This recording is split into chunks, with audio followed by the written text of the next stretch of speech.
Hello नमस्कार, आप सभी लोगों का स्वागत है। मैं हूं राज राणा और आप सब हैं मेरे सुपर स्टूडेंट। मेरी आवाज आपके कानों तक पहुंच रही है कि नहीं पहुंच रही है, एक बार मुझे जरूर बता दो।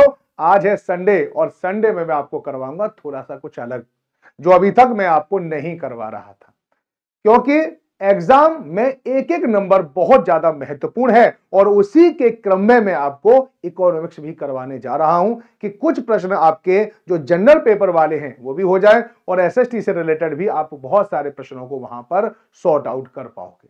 तो चलिए, यह है मेरी पहली क्लास आप लोगों के लिए। और इतनी देर मैं आपके किसी के कमेंट नहीं देखूंगा, ये जरूर याद रखना, है ना।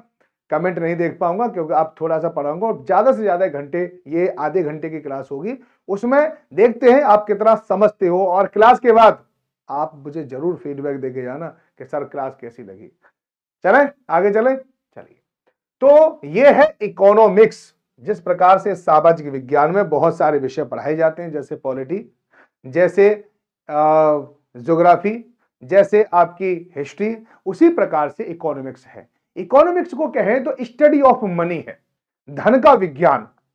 आपने एक शब्द और सुना होगा, अर्थशास्त्र। एक बुक है अर्थशास्त्र, और अर्थशास्त्र जो बुक है वो किताब लिखी है कौटिल्य ने। तो उस अर्थशास्त्र का संबंध इस इकोनॉमिक्स से नहीं है, ये बात आपको ध्यान रखना। हालांकि ऐसा नहीं है कि उसमें कोई भी ऐसा सिद्धांत नहीं है जो अर्थशास्त्र में मेल खाता हो, लेकिन अर्थशास्त्र जो बुक है वो मेनली पॉलिटिकल अप्रोच की लिखी हुई है, यानी राजनीतिक विज्ञान उसकी पृष्ठभूमि में है। ठीक है, कूटनीति शास्त्र उसकी पृष्ठभूमि में है, वो केवल और केवल इकोनॉमिक्स की किताब नहीं है।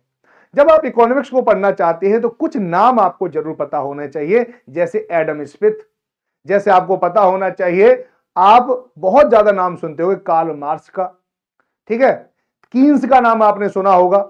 ये बहुत बड़े बड़े विचारक हैं जिन्होंने इकोनॉमी को एक आधार देने का काम किया है और उसे अपने उच्च स्तर पर पहुंचाने का भी कार्य किया है। हमारे यहां पर जितने भी आपको देश दिखाई देते हैं वहां पर विभिन्न प्रकार की इकोनॉमी दिखाई देती होंगी। कहीं पर आपको पूंजीवादी व्यवस्था है, कहीं पर समाजवादी व्यवस्था है और कहीं पर मिश्रित अर्थव्यवस्था भी आपको दृष्टिगोचर होती है। तो अगर आप अमेरिका में देखो तो अमेरिका में जाओगे तो वहां पर पूंजीवादी अर्थव्यवस्था है, रसिया में वहीं पर समाजवादी व्यवस्था है, और भारत जैसे देश पूंजीवादी और समाजवादी दोनों व्यवस्थाओं के बीच में है। दोनों को मान लेते हैं, कभी कभी पूंजीवादी व्यवस्था को भी मान लेते हैं, कभी कभी समाजवादी को, यानी हम मिक्सचर हैं। हमने मिक्स्ड इकोनॉमी अपना रखी है, उसके पीछे बहुत सारे निहितार्थ हैं जिसके बारे में हम किसी और दिन चर्चा करेंगे। सामाजिक या समाजवादी अर्थव्यवस्था, पूंजीवादी अर्थव्यवस्था, मिश्रित अर्थव्यवस्था, इसके बारे में भी मैं आपको बताने वाला हूं। लेकिन इकोनॉमी से प्रश्न कैसे आते हैं, आइए थोड़ा सा उन प्रश्नों को देख लेते हैं और इन पर थोड़ी सी नजर भी डाल लेते हैं। पहला प्रश्न आप लोगों के लिए क्या है? पहला प्रश्न है कि वार्षिक आर्थिक सर्वेक्षण के स्थान पर इस वर्ष भारतीय वित्त मंत्रालय द्वारा जारी प्रलेख का नाम क्या है? हमारे यहां पर बजट पेश हुआ था, है ना। बजट से पहले आर्थिक समीक्षा हर बार पेश होती है। अब इस आर्थिक समीक्षा का नाम कुछ बदल के रख दिया है क्या? यही है, देखो यहां पर इस बार क्या है, इस वर्ष भारतीय वित्त मंत्रालय द्वारा जारी जो प्रलेख होता है उसका नाम क्या रखा है? भारतीय अर्थव्यवस्था एक समीक्षा। तो ये जरूर याद रखना। तो इसका राइट आंसर क्या होगा? तीसरा राइट आंसर इसमें दे रखा था इसलिए, है ना, तो इसको आपको समझ सकते हैं। आइए क्वेश्चन नंबर दूसरा क्या है, ये है केंद्रीय बजट 2024-25 में भारत सरकार द्वारा घोषित पूंजीगत व्यय पर व्यय की राशि क्या है? ठीक है, 10.10 लाख करोड़, 11.11 लाख करोड़, 12.12 लाख करोड़, 13.45 लाख करोड़। तो चलिए इसका आंसर बताइए। यहां पर एक शब्द है केंद्रीय बजट, यानी बजट का मतलब क्या होता है? बजट बना है बूजट से, अंग्रेजी शब्द है बूजट, और बूजट माने होता है चमड़े का थैला। अब आप कहोगे क्या सर हमारे संविधान में इस बजट शब्द का प्रयोग है कहीं पर? नहीं। तो फिर क्या है? हमारे संविधान में आर्टिकल 112 में दे रखा है वार्षिक वित्तीय विवरण, यानी एक वर्ष में वित्त का विवरण बता दो, आपने कहां पैसा खर्च किया, कहां से पैसा आया आपके पास, ये बता दो, हमें और कोई मतलब नहीं है। क्योंकि हम जनता हैं, हम टैक्स दे रहे हैं तो आपको बताना होगा ना। इसका मतलब है कि कार्यपालिका क्या करती है, कानूनों को लागू करती है, उसके लिए पैसा खर्च करती है।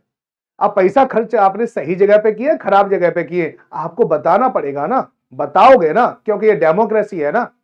अब जब डेमोक्रेसी है तो जनता हिसाब मांगेगी, आपको इतना पैसा दे रखा है, तो आपको हर वर्ष संसद के सामने जाकर यह बताना पड़ता है कि आपने एक वर्ष में आपने कितना पैसा खर्च किया, क्या क्या आपने लक्ष्य अर्जित किया, जितना रुपया हमने आवंटन दिया था या आपको जिस विभाग में आपने पैसा दिया, क्या वहां पे खर्च हुआ, कहां से लाभ हुआ, हमने गरीबों के लिए कितना पैसा दिया, हमने कहां पर क्या क्या किया, सब कुछ आपको बताना है।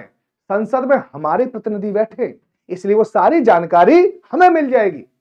इसलिए ये डैम श्योर होता है कि राष्ट्रपति हर वर्ष संसद के सामने वार्षिक वित्तीय विवरण देना पड़ता है उसे, और वह देता है। हर फरवरी को वित्त यानी जो बजट है वो पेश किया जाता है। निर्मला सीतारमण इस समय पर वित्त मंत्री हैं और उन्होंने इस बजट को पेश किया। अब ये जो बजट है ये पूर्ण बजट नहीं है। क्यों? अब आप कहोगे क्यों? क्योंकि आपको पता है कि 2024 में अब हो चुकी है समय पूरा, मोदी सरकार के 5 वर्ष हो चुके हैं। 5 वर्ष के बाद हमारे यहां इलेक्शन होता है, तो इलेक्शन मार्च के आसपास इलेक्शन की प्रक्रिया प्रारंभ हो जाएगी। तो ये 1 साल के लिए हो सकता है कि मोदी की सरकार ना आए, हो सकता है ठीक है कि और सरकार आ जाए। तो उसलिए यह क्या करते हैं, जब तक ये हैं उसी समय तक के लिए बजट जारी कर देते हैं, उसको कहते हैं अंतरिम बजट, इंटरिम बजट। और फिर ये दोबारा से जब आ जाएंगे तो उसके बाद ही फिर दोबारा से बजट को पेश किया जाएगा। तो जब पूरा बजट पेश नहीं किया जाता उसे अंतरिम बजट कहते हैं। इस बार इंटरिम बजट पेश हुआ है, ये बात आपको ध्यान रखना। अब बजट में क्या देखा जाता है कि पैसा कहां से आ रहा है और पैसा कहां पर जा रहा है, यही है मेन चीज। बस ये जो पैसा है कहां जा रहा है और पैसा कहां से आ रहा है, कभी आपने गौर किया है पैसा कहां से आ रहा है, पैसा कहां जा रहा है? ठीक है नहीं? अब सोचिए, पैसा आ रहा है सरकार के पास, मालूम मैं सरकार हूं, मेरे पास पैसा आ रहा है, और पैसा आ रहा है उसके साथ साथ 2 काम और हो रहे हैं। पैसा क्या कर रहा है? आ तो रहा है, लेकिन 2 काम हो रहे हैं कि वो पैसा मुझे लौटाना नहीं पड़ रहा। इसका मतलब मुझे देयता मेरे में अर्जित नहीं हो रही है, लायबिलिटी नहीं आ रही है। पैसा तो आ रहा है, लायबिलिटी नहीं आ रही है। जरा गौर करो जो मैं क्या कहना चाहता हूं। यानी पैसा तो मेरे पास आ रहा है, लायबिलिटी यानी देयता मेरे पास नहीं आ रही है, यानी वो रुपया मुझे लौटाना नहीं है। तो ऐसा सरकार के पास पैसा जो सरकार को लौटाना न पड़े, उस पैसा को कहते हैं राजस्व आय। क्या कहते हैं उसे? राजस्व आय, यानी रेवेन्यू इनकम। को समझ में आया? आया ना? बताओ। तो सरकार, अब आप टैक्स दे के आए, सरकार इनकम टैक्स है, इनकम टैक्स सरकार के पास पहुंच गया, क्या सरकार को वो लौटाना पड़ेगा? क्या वो दोबारा आपकी जेब में आएगा? आप कहोगे सर नहीं आएगा। तो वो सरकार की राजस्व आय है, सरकार के पास राजस्व आय। अब सरकार को पता है सरकार में लायबिलिटी नहीं आई। लायबिलिटी मतलब है कि भैया कि अब वो रुपया अगर मेरे पास आ गया, जैसे तुम्हें मैं अपनी किताब दे के जाऊं, मैं कहूं ऐसा है मैं लौट के तुमसे किताब ले लूंगा, दे देना, तो तुम्हें वो देनी है ना, तो इसको कहते हैं देयता, लायबिलिटी। तुम्हारी जिम्मेदारी है। अगर तुम जिम्मेदारी मना कर दो, अगर जिम्मेदारी नहीं होती तो ब्रीच, ये ब्रीच होता है जिम्मेदारी का, ब्रीच ऑफ ट्रस्ट। आगे केस भी हो जाते हैं इन चीजों पे, समझ में आएगा नहीं? तो किसी के पास कोई जगह चीज छोड़ के गए और उसने उसका ख्याल नहीं रखा, ठीक है, तो फिर आप उसके खिलाफ मुकदमा भी कर सकते हो, ये ध्यान रखना। तो मैं जनरली आपको ये बताना चाहता हूं, सरकार के पास पैसा आ रहा है, देयता सृजित नहीं हो रही, उसे लौटाना नहीं है। साथ ही साथ एक बात और याद रखना कि सरकार की संपत्ति में किसी भी प्रकार की कमी ना आ रही हो। अगर सरकार की संपत्ति में कोई प्रकार की कमी आ रही है तो वह राजस्व आय नहीं होगा। इसका मतलब है सरकार ने कोई फैक्ट्री बेच दी, सरकार ने कोई हमारा सार्वजनिक उपक्रम पब्लिक सेक्टर पे कोई चीज है वो बेच दी और उससे पैसा आ गया। अब आप कहोगे सर ये तो लौटाना थोड़ी है, हमारी चीज हमने लौटा दी। अरे हमारे पास कुछ कम हुआ ना, याद रखना राजस्व में कुछ कम नहीं होना चाहिए, केवल पैसा आना चाहिए। पैसा आने के साथ साथ क्या है, बिल्कुल भी देयता सृजित नहीं होनी चाहिए, यानी आपको पैसा लौटाना नहीं है। साथ ही आपकी संपत्ति में भी किसी प्रकार की हानि नहीं हुई है, संपत्ति में किसी प्रकार की कमी नहीं हुई है। ऐसी आय को राजस्व आय कहते हैं, रेवेन्यू इनकम कहते हैं। आ गया समझ में? हाँ या ना? अब आप कहोगे सर हाँ। उल्टा कर दो, पैसा आ रहा है, देयता सृजित हो रही है और सरकार की संपत्ति में कमी आ रही है। दोनों चीज हो जाए, यानी मेरे पास पैसा आया, मुझे वो लौटाना है, मेरे पास पैसा आया, मुझे वो लौटाना है। लौटा दिया, जैसे तुमने मुझे उधार रुपये दे दिया, सरकार के पास कोई रुपया उधार आया, ठीक है, देना पड़ेगा। सरकार ने मेरे पास प्रोविडेंट फंड अगर जमा कर लिया, मेरे पेंशन के रुपए अभी से काट रही है ना सरकार। आप बताओ, कुछ सरकारी नौकर होंगे ना, तो पापा नौकर होंगे या मम्मी नौकर होंगे, कोई तो होंगे, उनके पैसा कटते हैं ना हर साल, ठीक है, पेंशन के रुपए कटते हैं ना, वो सरकार के पास चले जाते हैं ना, सरकार की इनकम हो जाती है ना, लेकिन सरकार को समय लौटाना है ना, तो क्या अब राजस्व आय हो जाएगी? नहीं। तो अगर कोई इनकम ऐसी है सरकार की कि जहां पर उसे वो रुपया दोबारा से लौटाना पड़े, पहला बात, और दूसरी उसकी संपत्ति में कमी आ जाए, यानी सरकार किसी फैक्ट्री को बेच दे, अपनी किसी पब्लिक सेक्टर उपक्रम जो होते हैं उनको बेच दे, अगर ये हो गया है तो उसको पूंजीगत आय कहते हैं। क्या कहते हैं उसे? कैपिटल इनकम कहते हैं, कैपिटल इनकम। आप कहोगे सर आपने तो पूरी तरह से मुझे पूरी इकोनॉमी अब आपको समझ में आ गई होगी, ठीक है नहीं?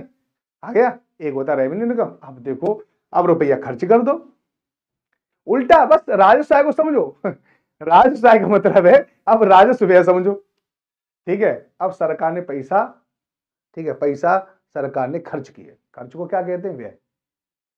तो वहां कहीं से रुपया न लौट के आए, न संपत्ति सृजित हो, तो उसको कहते हैं रेवेन्यू एक्सपेंडिचर, राजस्व व्यय। क्या कहेंगे उसे? राजस्व व्यय। इसका राइट आंसर क्या ये है, तो उसको क्या कहते हैं? राजस्व व्यय। ये बात आपको याद रखनी चाहिए। राजस्व व्यय में क्या होता है, ठीक है, कि सरकार ने जहां पैसा खर्च हुए वहां से अब लौटकर नहीं आएंगे, यानी कोई देयता नहीं आएगी, यानी सरकार के पास रुपया लौट के नहीं आएंगे, ना ही सरकार की संपत्ति में किसी प्रकार की वृद्धि होगी, तो वो राजस्व व्यय होगा। राजस्व आय क्या थी? सरकार की देयता में वृद्धि ना हो और सरकार की संपत्ति में किसी प्रकार से कमी ना हो। सेम टू सेम ही तो है। राजस्व व्यय यानी सरकार ने जो पैसा खर्च किया, जैसे विधवा पेंशन में सरकार ने पैसा खर्च किया, विधवा पेंशन से क्या सरकार के पास जिन्होंने पैसा लिया है वो लौटाएंगे? नहीं। छात्रवृत्ति वाले पैसे क्या सरकार के पास जाएंगे? नहीं, ठीक है नहीं। किसी को अनाज दे रहे हैं, सब्सिडी दे रहे हैं, वो रुपया हमारे पास आएगा? नहीं। क्या ऐसे कोई संपत्ति बन रही है हमारी? नहीं। तो ये राजस्व व्यय है ना। अब ये आप देखो, एक बात बताओ, ये जो राजस्व व्यय ज्यादा हो जाए, किससे? राजस्व आय से। अब आप सोचना कि व्यय क्या हो जाए? ज्यादा, और आय क्या हो जाए? कम, तो इसको क्या कहेंगे? घाटा। इसको क्या कहेंगे? घाटा, डेफिसिट। अरे जहां पर रुपया ज्यादा खर्च हो रहा है और रुपया कम आ रहा है, घाटा होगा। सीधी बताओ, अपने घर पे देख लो ना, है ना, तुम्हारे पापा 10,000 रुपए कमाते हैं और मम्मी 15,000 रुपए खर्च कर दें, 5,000 का घाटा है ना। तो यहीं पे देखना, राजस्व यानी सरकार ने व्यय ज्यादा कर दिया लेकिन पैसा कम आया, घाटा, ठीक है। ये क्या है? राजस्व है, ये राजस्व है, तो ये घाटा क्या कहलाएगा? राजस्व घाटा। कैसी रही बताओ, ये कैसी रही? समझ में आ गई नहीं? चलो, राजस्व घाटा हो गया।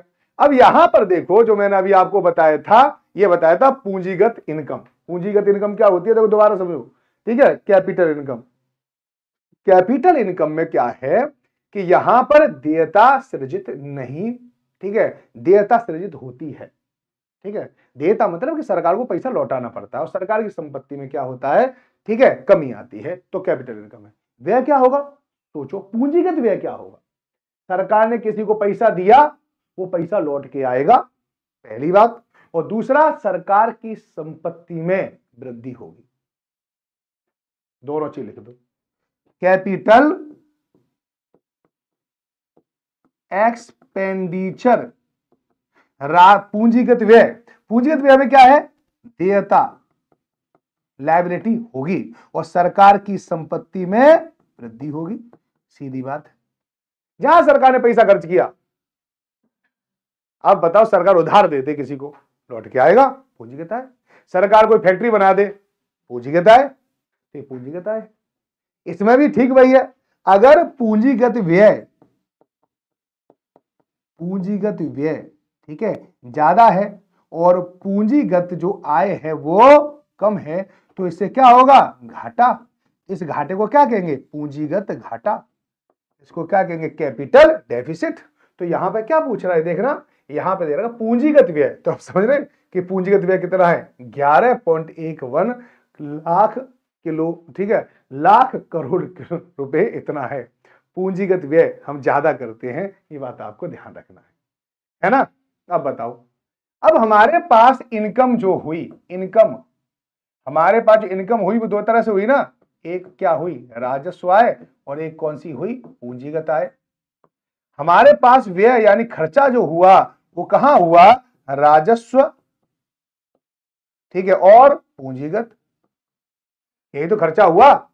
अब यहां पे देखो ये क्या है, हमारा कुल व्यय, और ये क्या है, कुल आय। अब बताओ कुल व्यय अगर ज्यादा है, आय कम है, तो मैं यहां पे बता दूं, कुल व्यय ज्यादा है और कुल आय कम है, तो इसी को कहते हैं हम घाटा। यहां घाटा होगा कि नहीं, इसी को कहेंगे बजेटरी घाटा। इसे क्या कहेंगे, बजेटरी घाटा। ये भी बात आपको याद रखना, ये क्या कहलाएगी, बजेटरी घाटा कहलाएगी। बताओ है कि नहीं, कॉमन सेंस है, सिंपल सी बात, बजेटरी घाटा, बस। और क्या चाहिए तुम्हें, आगे भी बताऊंगा, ऐसे ही बताऊंगा, ठीक है।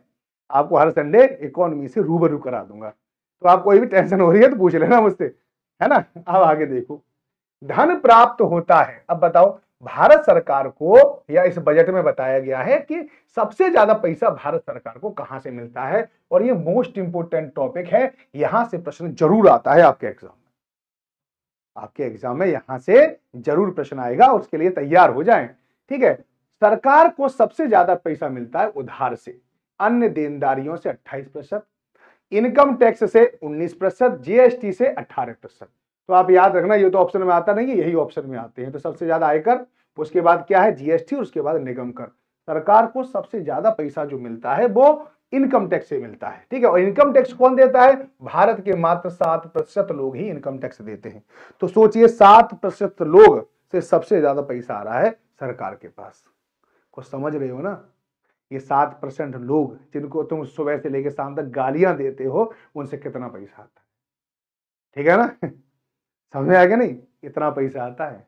और बहुत सारी योजनाएं जो तुम्हारे पास पैसा आता है ना, वो भी यहीं से आता है, ठीक। यहां पे देखो जीएसटी, जीएसटी 18%, यानी जीएसटी मतलब होता है हर सामान पे लगता है। अगर सारे सामान जो हम खरीदते हैं उनका भी देख लो तो उनका कम है, इससे जीएसटी कम है, इनकम टैक्स ज्यादा है।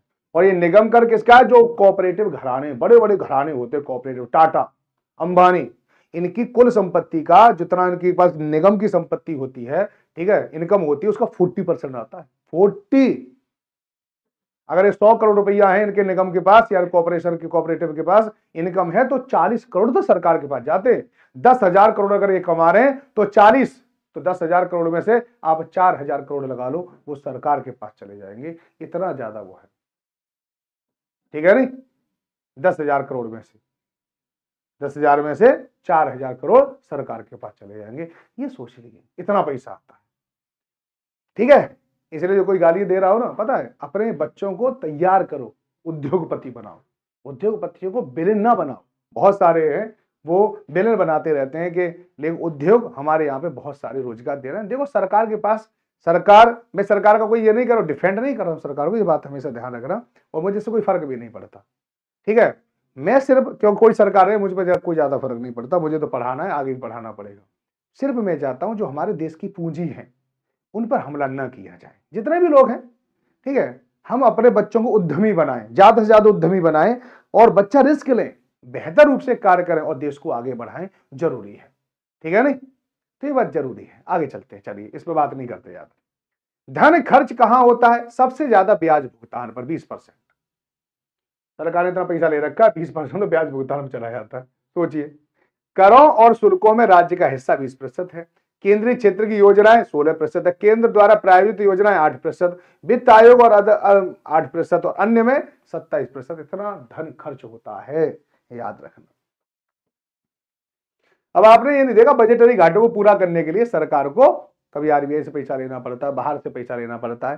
ये पूरा की पूरा जो सिस्टम जिससे कि पूरे के पूरे घाटे को पूरा किया जाता है ना, उसको राजकोषीय घाटा, फिस्कल डेफिसिट कहते हैं, जिसे किसी और दिन में आपको बताऊंगा। डेयरी आर्थिक गतिविधियां किस क्षेत्र में आती हैं? अर्थव्यवस्था के 5 क्षेत्र हैं। अगर देखा जाए तो अर्थव्यवस्था कितने क्षेत्र हैं? 5 क्षेत्र, प्राथमिक, द्वितीय, तृतीय, चतुर्थक और पांचवा। जैसे बड़े बड़े जो उद्योग के घराने होते हैं ना, बड़े बड़े जो नेता होते हैं, वो 5वें उस पे आते हैं। चौथे पर ज्ञान आधारित जो चीजें होती हैं वो आती हैं, ठीक है नहीं। और ये जो तीसरे में जो आती है वो सेवा क्षेत्र आता है, सेवा क्षेत्र जो होता है। दूसरे में कोई सामान जो बनाते हैं ना, विनिर्माण क्षेत्र आता है। और पहले में वो सारे क्षेत्र आते हैं जिसका संबंध प्रकृति से होता है, प्रकृति से, एक्सट्रैक्शन से होता है। ये बात है। तो डेयरी क्या है? डेयरी का संबंध, ठीक है, हमारी प्रकृति से, क्योंकि ये दूध प्राप्त करती है, दूध प्रकृति से मिलता है, और जो चीज प्रकृति से मिलती है सब प्राथमिक क्षेत्र में आते हैं। तो बी इज राइट आंसर। ये बात आप लगा लेना निशान, ठीक है ना। आगे चलते हैं। महात्मा गांधी श्रृंखला के 20 रुपए के नोट के पीछे कौन सी तस्वीर है? लाल किले की, एलोरा की गुफाओं की, सांची के स्तूप की या रानी के बाग की? तो इसका राइट आंसर क्या है? एलोरा की गुफाएं। इसका मतलब है कि आपको क्या तैयार करना है अब ये पता चल गया होगा।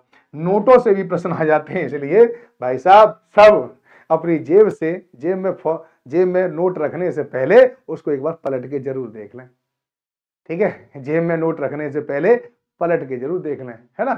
तो पलटी मारना सीख लो, अभी से सीख लो, जरूरी है तुम्हारे लिए, है ना। आगे चलते हैं।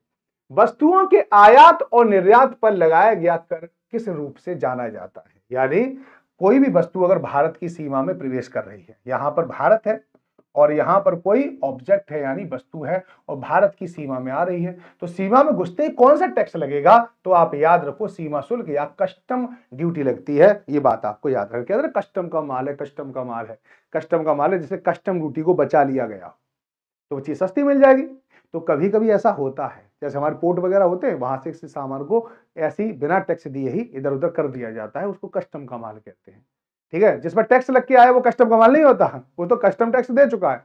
यानी जो कस्टम से बच के आया है, चोरी से आया, कस्टम माल चोरी का होता है, सीधी बात है। सरकार से चोरी करी है तब वो सामान आ रहा है, टैक्स वाला रुपया बच जाता है। मान लो 20% अगर टैक्स लगता है तो 100 रुपए की चीज 120 की पड़ेगी, है ना। तो 20 रुपए तुम्हें, अब वो तुम्हें मार्केट से 20 रुपए 20% में कम मिल जाएगी, तो आपको लगेगा अरे यार सस्ता मिल रहा है, तो कस्टम का माल है। कस्टम का माल सही माल नहीं होता, उसको पक्का बिल भी नहीं होता और इसकी कोई गारंटी भी नहीं होती, ध्यान रखना, है ना, याद रखना। आगे चलते हैं। योजना आयोग की स्थापना कब की गई थी? 2019, 2000, 1947 और 1950। तो योजना आयोग अब इस समय पर तो बचा नहीं है, ठीक है। अब तो नीति आयोग कर दिया है 2017 से, ठीक है नहीं। लेकिन पहले योजना आयोग था। योजना आयोग ही महत्वपूर्ण फैसले लेता था। ये सुपर कैबिनेट के नाम से भी जाना जाता था, ठीक है। इस समय जो डिसीजन लिए जाते थे उन्हें कोई पलट नहीं सकता था। सोचिए, पूरी की पूरी सरकार इसी के द्वारा चलती थी। योजना आयोग बहुत बड़ी, बहुत सशक्त इकाई थी। और एक बात याद रखना, इसका उल्लेख संविधान में नहीं है, ठीक है। गैर सांविधिक यानी गैर संवैधानिक निकाय है ये, ठीक है। ये भी आपको ध्यान रखना है। भारत ने किस पंचवर्षीय योजना के दौरान मिश्रित अर्थव्यवस्था को अपनाया? मिश्रित अर्थव्यवस्था होती है कि यहां पर क्या है, देखो अर्थव्यवस्था में दो चीजें बहुत ज्यादा मायने रखती हैं, एक होती है वस्तु और एक होती है सेवाएं। अभी वस्तु सेवाओं का दो काम होते हैं, एक तो होता है उत्पादन और एक होता है वितरण, ठीक है ना। अगर वस्तु और सेवाओं के उत्पादन और वितरण को केवल और केवल सरकार करती है, सरकार ही सामान बनाएगी और सरकार ही बेचेगी, तो उसको कहते हैं समाजवादी अर्थव्यवस्था। अगर इनके उत्पादन और वितरण को निजी व्यक्ति, जैसे मैं हूं, टाटा है, अंबानी है, ठीक है, इसके अलावा तुम्हारे अमेजन के वो हैं, ठीक है, स्पेस एक्स का मालिक है, ये अगर चलाते हैं तो उसको कहते हैं निजी अर्थव्यवस्था, पूंजीवादी अर्थव्यवस्था। लेकिन भारत में बीएसएनएल भी है, ये सरकार चलाती है। तो भारत में क्या है, रिलायंस भी है, इसे निजी कंपनी चलाती है। तो इन दोनों का क्या है, हमारे यहाँ निजी कंपनी भी चलती है, पूंजीवादी भी है, हमारे यहाँ समाजवादी भी है। तो इसको कहते हैं मिश्रित अर्थव्यवस्था, ठीक है नहीं। इसको क्या कहते हैं, मिश्रित अर्थव्यवस्था। और हमने ये द्वितीय पंचवर्षीय योजना में प्रारंभ कर ली थी। लेकिन हमारी मिश्रित अर्थव्यवस्था में ज्यादा प्रभाव समाजवादी अर्थव्यवस्था का था, इसलिए हमारे यहाँ लाइसेंस वगैरह बहुत लगाए जाते थे। ठीक है, क्योंकि हमें डर था कि एक कंपनी ने हमें 200 वर्षों तक गुलाम कर लिया, कहीं ऐसा ना हो कि आगे आकर कोई कंपनी हमें गुलाम कर लेगी। इस वजह से ये डर हमें पूंजीवादी अर्थव्यवस्था में प्रवेश करने से इतने दिनों तक रोका गया। लास्ट में फाइनली 1991 में हमने एलपीजी किया, लिबरलाइजेशन, प्राइवेटाइजेशन, ग्लोबलाइजेशन किया और फिर अपनी अर्थव्यवस्था को पूरी दुनिया के लिए खोल दिया। ठीक है, ये बात आपको ध्यान रखनी है। आइए अगले प्रश्न पर आते हैं। खाद्य सुरक्षा के संबंध में निम्नलिखित में से कौन सा कथन सत्य है? खाद्य सुरक्षा तब होती है जब सरकार अगले 5 वर्षों के लिए अनाज का बफर स्टॉक रखती है। सरकार पर्याप्त स्टॉक बनाए रखने के लिए अनाज निर्यात पर प्रतिबंध लगाती है। खाद्य सुरक्षा तब होती है जब सभी लोगों के पास हर समय पर्याप्त, सुरक्षित और पौष्टिक भोजन उपलब्ध हो। उपयुक्त में से कोई नहीं तो उपयुक्त में से एक से अधिक, यानी सभी ऑप्शन अपने आप में सही है। खाद्य सुरक्षा को थोड़ा सा दिल से सोच के देखो, आपको सभी आंसर आपको सही दिखाई देंगे। अर्थशास्त्री विभिन्न देशों या राज्यों के विकास की स्थिति तय करने के लिए निम्नलिखित में से कौन सी महत्वपूर्ण विशेषताओं पर विचार करते हैं? अगला प्रश्न बताओ। किसी भी देश के बारे में बताना, वो देश अच्छा है, वो देश खराब है, तो कैसे पता करेंगे? यही है, उनकी सकल राष्ट्रीय आय के द्वारा, शिशु मृत्यु दर के बाद, साक्षरता दर के हिसाब से, उपरोक्त में से एक से अधिक या उपरोक्त में से कोई नहीं। तो यहां पर क्या होगा राइट आंसर, यही आप बता दीजिए। तो यहां सबसे ज्यादा क्या देखा जाता है? सकल राष्ट्रीय आय देखी जाती है, साक्षरता दर भी देखी जाती है, मृत्यु दर भी देखी जाती है। तो तब जाके पता चलता है कि उस देश का वास्तव में विकास क्या चल रहा है। ठीक है, आगे चलते हैं।